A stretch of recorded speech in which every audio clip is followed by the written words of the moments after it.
Okay, I done tried to record this like 3 times already. But I wanted to speak on hypersexuality, right? And, you know, everything that goes into play into making someone hypersexual. So first and foremost, from my perspective, I've seen hypersexuality come from people that were molested or touched at a young age. And this goes for men and women, because I know it may be seen as like or given a pass for men that were put into that predicament, and it was just passed as okay. But literally that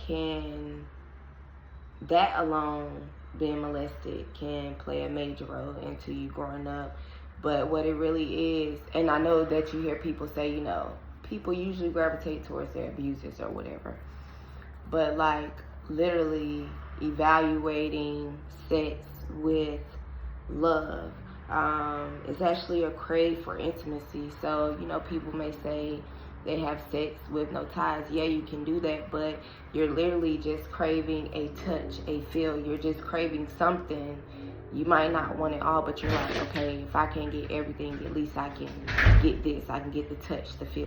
And when I say craving the touch or the feel, I mean craving a sense of security, craving a safe place, craving basically like some type of protection in some type of way. You know, it's trying to fill a void. And people don't realize that, like, society as a whole is so hypersexual now, and we don't even realize that because it comes from a lot of our traumas, you know, from our childhood or even our teenage years that people don't talk about. So instead of talking about it, you know, we just basically replace it with sex. There's no communication really, you know. You having sex with people you really don't know, and you think you don't have control of it, but you really do. And you also got to know that it's more mental than anything, and knowing that it takes a lot of self-discipline.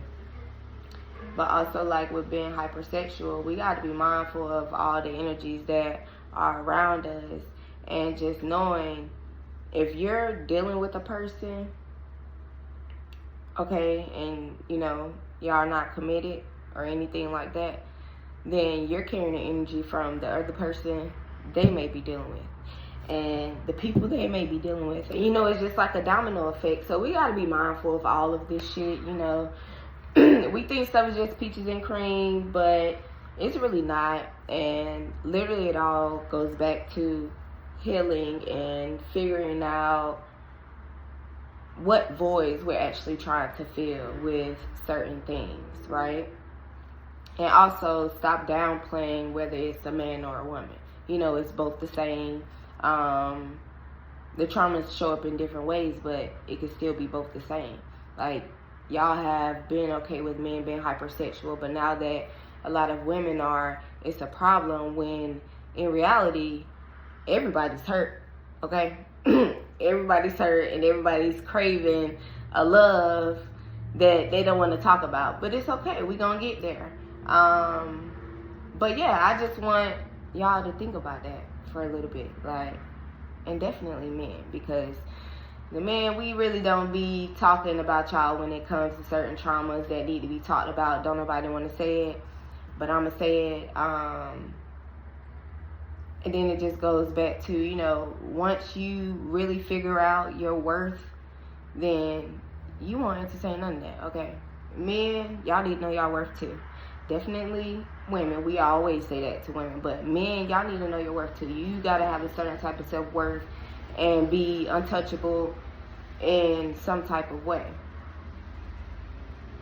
But we're gonna save that for another day. But yeah, think about this.